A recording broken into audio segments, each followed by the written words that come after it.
আরবিদের বিয়ে হচ্ছে, আরবিদের বিয়ে কতগুলো গাড়ি দেখেন, আরও যাবে গাড়ি, আরও আসতেছে গাড়ি, শুধু গাড়ি আর গাড়ি চারিদিকে গাড়ি।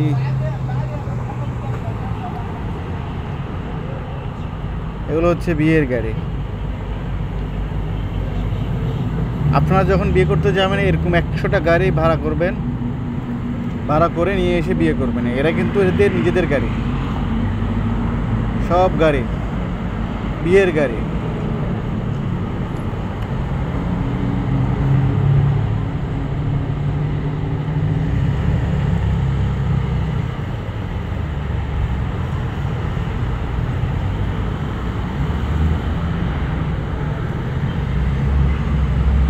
আরও অনেক গাড়ি পিছনে আছে, এত বড় ভিডিও হয়তো কেউ দেখবে না, সেই জন্য খুব ছোটো করলাম। আল্লাহ হাফেজ, সবাই ভালো থাকবেন।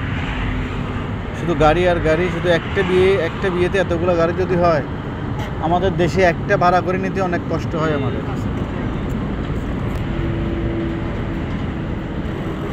আমার ভিডিওটা 2 মিনিট হয়ে যাচ্ছে, 1 মিনিট 40 সেকেন্ড 42 সেকেন্ড, বাট শুধু গাড়ি দেখা যাচ্ছে।